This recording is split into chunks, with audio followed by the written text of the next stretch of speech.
Good morning, children. Today we take our chapter number 16 in geography, water resources. You know all of about water. Okay, we used in our daily activities of water. Water availability. In this chapter, we study about water availability on Earth. It means how much water available in our Earth. In second topic, we learn about fresh water distribution on the earth कि कितना fresh water है हमारे earth में. Our earth is called the water planet. हमारी earth को water planet जो है कहा गया है. Why? Because it is covered 3/4 part of our earth. You know 3/4 part it means जैसे मान लो सपोज एक पूरी रोटी है, उसके अगर हम 4 पीस करते हैं तो एक पीस को छोड़कर बाकी पूरे 3 पीस पे वाटर अवेलेबल है. ओके, 3/4. इसीलिए अर्थ को ब्लू प्लैनेट भी बोला जाता है. क्यों? Because it covered 3/4 water on the earth, so it's called blue planet earth. Water availability, कहाँ कहाँ से हमें वाटर अवेलेबल होता है, डिस्ट्रीब्यूशन होता है इसका कहाँ कहाँ पे. तो इसमें है आपके सबसे पहले फ्रेश वाटर. फ्रेश का मतलब आपको पता है, फ्रेश ताजा. हम जनरल जैसे मान लो घर में भी स्टोर किया हुआ पानी होता है हमारे घर में, लेकिन बाद में भी मान लो अपन शाम को जब पानी आता है तो अपन बोलते हैं फ्रेश वाटर, ताजा पानी आया है. ठीक है ना. तो इसी तरह से अर्थ पे ताजा पानी कहाँ से अवेलेबल होगा? वो होगा रेन यानी बरसात से. जब रेन होता है तब वाटर साइकिल का प्रोसेस होता है. ओके, पहले सी से आपको पता है, पहले वाटर साइकिल के अंदर इवेपोरेशन के थ्रू क्लाउड्स बनते हैं, बादल बनते हैं. बादल बनने के बाद में कंडेंसेशन एक और प्रोसेस होता है जिसके थ्रू रेन होती है, वो अर्थ पे जाती है, अर्थ से रिवर्स में, और रिवर्स के थ्रू ओशियंस में मिक्स हो जाती है. फिर वापस वही प्रोसेस ओशियन से फिर जो है ट्रांसफॉर्मेशन होगा वाटर का. ठीक है, लिक्विड, लिक्विड से फिर गैस फॉर्म में क्लाउड्स बनेंगे, और फिर वापस वो सॉलिड उसमें लिक्विड फॉर्म में वापस जो है अर्थ पे आएगा. तो ये वाटर साइकिल के थ्रू हमारे अर्थ पे पहुंचता है. क्या? Fresh water. ओके, तो fresh water distribution. Next is uses of water. पानी जो है, आपको पता है पानी जो है कहाँ कहाँ क्या क्या इसके यूजेस हैं, तो ये तो सबको पता है. ह्यूमन सबसे ज्यादा यूजेस हम अपनी घर में ह्यूमन एक्टिविटीज में वाटर का यूजेस करता है. इन ह्यूमन क्या क्या इंक्लूड करेंगे घर में? For first of all drinking, clothing, washing, washing dishes और यूटेंसिल्स. ओके, तो ये सारा घर में हम जो है पानी कुकिंग वगैरह के लिए ये सारा यूज करते हैं. ये तो है ही, इसके अलावा भी वाटर का यूजेस होता है. क्या यूजेस होता है? Agriculture. Most of our water uses in agriculture. खेती में जिसको बोलते हैं, फार्मिंग में काम आता है अपना वाटर. आपको पता है क्रॉप्स, फसल या कोई भी क्रॉप ग्रोन करने के लिए वाटर असेंशियल है. पानी के बिना कोई फसल नहीं पॉसिबल है. तो ज्यादातर जो है हमारा वाटर अवेलेबल जितना भी है उसमें से ज्यादातर यूज होता है एग्रीकल्चर में. Okay, first of all we use water in agriculture. Okay, then next industries. ठीक है ना. इंडस्ट्रीज, फैक्ट्रीज वगैरह में, इंडस्ट्रीज में बहुत ज्यादा है जो यूज आता है. इंडस्ट्रीज भी बहुत एसेंशियल है कंट्री का डेवलपमेंट के लिए. तो कई तरह की इंडस्ट्रीज है जिसके अंदर वाटर का यूज लिया जाता है. फर्स्ट ऑफ ऑल सबसे ज्यादा एग्रीकल्चर में ले लिया, उसके बाद में इंडस्ट्रीज, और देन नेक्स्ट जो है third one is hydro electricity. Hydro means water, ये बना है पानी वाले शब्द से, यानी कि एनर्जी का ऐसा फॉर्म जिसमें क्या यूज लिया जाता है? वाटर, पानी. पानी को जो है बहुत हाइट से डैम्स, बांध बनाए जाते हैं, उसमें बहुत हाइट से पानी को नीचे गिराया जाता है, और उसके जो नीचे गिराने से जो एनर्जी मिलती है, हाइड्रो पानी से जो इलेक्ट्रिसिटी मिलती है हमें, पानी से आपने सुना होगा पानी से बिजली बनती है. बिजली कैसे बनती है? उनको डैम्स में जो है पानी को इकट्ठा किया जाता है, फ्रेश वाटर को, उसके बाद में डैम्स के थ्रू बनती है हाइड्रो इलेक्ट्रिसिटी. हाइड्रो क्यों? पानी का यूज किया हुआ है. So the energy which we get from water is called hydro electricity. और उसको पानी से गिराने के बाद जो बिजली बनती है उसको हम टरबाइन में कलेक्ट कर लेते हैं और फिर उसको हम डिस्ट्रीब्यूट करते हैं उस इलेक्ट्रिसिटी का। तो ये है हाइड्रो इलेक्ट्रिसिटी।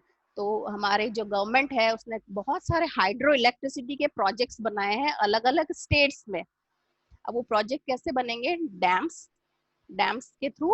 अब उनके डैम्स के जो आपके दिया हुआ भी है कि डैम्स अलग अलग स्टेट में अलग अलग डैम्स हैं। लाइक कुछ जो है वो है अबाउट 45 और 43,000 डैम्स इन आवर कंट्री। सबसे ज्यादा इतने सारे डैम्स हैं। डैम्स बहुत काम आते हैं। हाइड्रो इलेक्ट्रिसिटी तो बनती है, मेन पर्पस इनको मल्टीपर्पज प्रोजेक्ट भी बोला जाता है। मल्टीपर्पज का मीन्स, मल्टी का मतलब एक से ज्यादा, ओके। तो एक से ज्यादा मतलब वो बिजली तो बनाएगा ही डैम्स का वाला पानी, उसके अलावा भी क्या करेगा, उसको एग्रीकल्चर के लिए यूज लिया जा सकता है उस वाटर को, ओके। एग्रीकल्चर के लिए मेनली इंडस्ट्रीज में। और मेन मोस्ट इंपॉर्टेंट वर्क जो है वो है कंट्रोल द फ्लड्स, बाढ़ को कंट्रोल करना। ठीक है, बाढ़ जब आ जाती है तो पानी उसमें रोक के फ्लड को कंट्रोल कर लिया जाता है, ओके। तो three main uses of water is, number one in agriculture, second in industries and third one is hydro electricity आ जाएगा इसके अंदर, ओके। एग्रीकल्चर आपको इंक्लूड इसमें आपके हो ही गया है main, agriculture, hydro electricity and industries.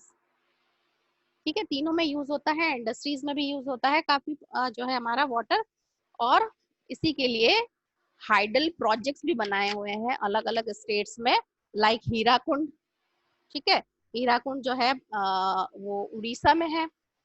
Damodar valley projects Bihar. In West Bengal जो है आपके आएगा Tungabhadra.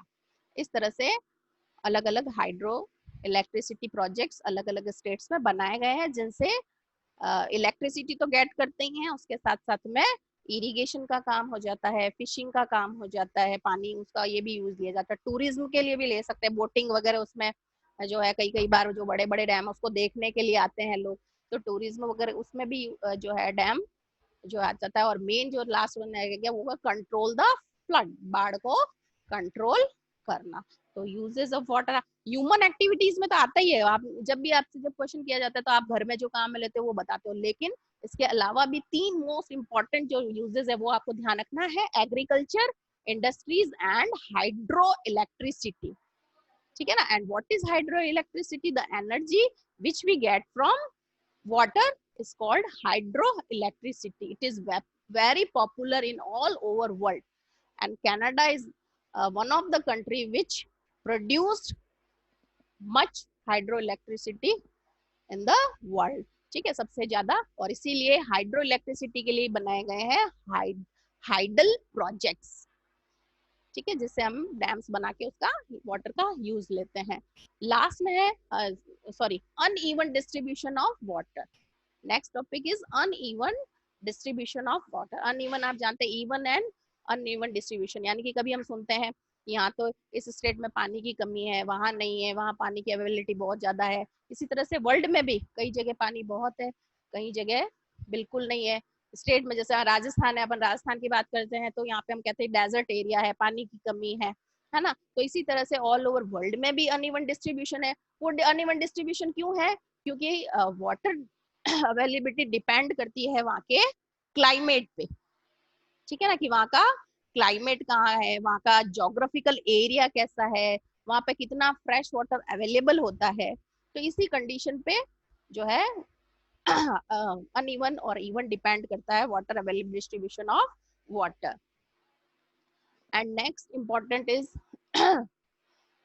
Conservation of water. Water conservation, conservation means protect करके रखना। जैसे आपको पता है कई बार हम देखते हैं कि वाटर का बहुत ज्यादा ओवर यूज या मिस यूज होता है।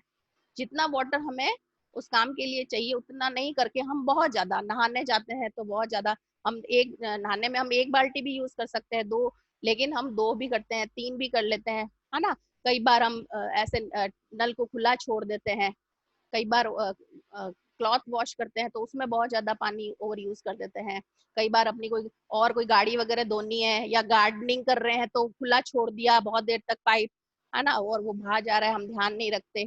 कई बार टैंक ओवरफ्लो हो रहा है ना, तो 5 मिनट बाद चलते। तो ये वाटर छोटी छोटी बातें हैं, लेकिन इससे लॉस होता है और मिस यूज होता है वाटर को। अब यही पानी जो जिसको चाहिए होगा या ऐसा है जहाँ पे नहीं हो रहा है, उनको जाके पूछे कि ये वाटर कितना यूजफुल है। अगर हम जनरल रूटीन लाइफ में भी अगर देखें कि अगर हमारे जो फ्रेश वाटर आने का टाइम होता है घर में, और अगर 2 दिन भी पानी नहीं आता है या एक दिन के लिए बंद हो जाता है, तो हम सब परेशान हो जाते हैं कि फ्रेश वाटर नहीं मिला या ताजा पानी नहीं आया, अब क्या करेंगे क्या, है ना। फिर हम उसको जितना भी स्टोर किया हुआ होता है उसको भी बहुत ध्यान से यूज करते हैं कि पता नहीं वापस पानी कब आएगा, आएगा या नहीं आएगा। तो इसी तरह से जो है वाटर कंजर्वेशन में भी आपके यही बताया हुआ है कि वाटर जो है बहुत ही प्रीशियस है, बहुत जो है कीमती है। पानी भी है ना, पानी की एक एक बूंद कहा जाता है कि कीमती है, इसको कभी भी मिस यूज या ओवर यूज नहीं करना चाहिए। तो ऐसे क्या क्या मेथड है, ठीक है ना, जिससे हम कई ह्यूमन एक्टिविटीज में वेस्ट, मतलब वेस्ट का मतलब है ओवर यूज या मिस यूज। बर्तन धोने वो ठीक है, उसमें कोई वेस्टेज नहीं है, यूटेंसिल्स में है, या आप कोई वॉशिंग क्लॉथ्स कर रहे हैं या तो, लेकिन आप प्रॉपर यूज करें, है ना, जितना यूज लेना चाहिए।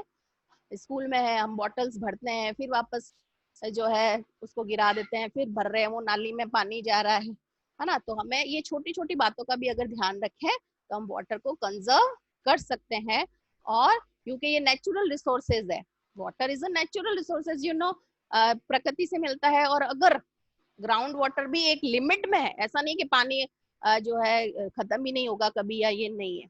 अब आने वाला समय ऐसा है कि अगर ऐसा ही चलता रहा तो हमें पानी के लिए, वाटर को गेट करने के लिए बहुत प्रॉब्लम्स को फेस करना पड़ सकता है। लेकिन आप अभी से इसका अगर प्रॉपर यूज करें, ओवर यूज नहीं करें, मिस यूज नहीं करें, तो हम वाटर को कंजर्व कर सकते हैं। कैसे कर सकते हैं, कुछ मेथड होने चाहिए आपको कि हम वाटर को कैसे कर सकते हैं। जनरल है, नल को tape of the tape sorry tape of, है ना, जब आपका यूज नहीं आ रहा है तो नल बंद करके रखें, प्रॉपर उसका यूज लें पानी का, कहीं भी उसका ओवर यूज नहीं होने दें। तो इस तरह से हम वाटर को कंजर्व कर सकते हैं। And last one is rain water harvesting. Rain water harvesting, rain water simple बरसात का पानी, और हार्वेस्टिंग का मतलब है उसका प्रॉपर यूज करके उसको एक जगह कलेक्ट करके रखना, हार्वेस्ट करना उसका। ठीक है, ये एक मेथड है, इसको ही बोलते हैं रेन वाटर को प्रोटेक्ट करके रखना। ये एक मेथड है, एक टेक्निक है जिससे हम बरसात के पानी को प्रोटेक्ट कर सकते हैं और इसका प्रॉपर यूज कर सकते हैं। Okay, thank you.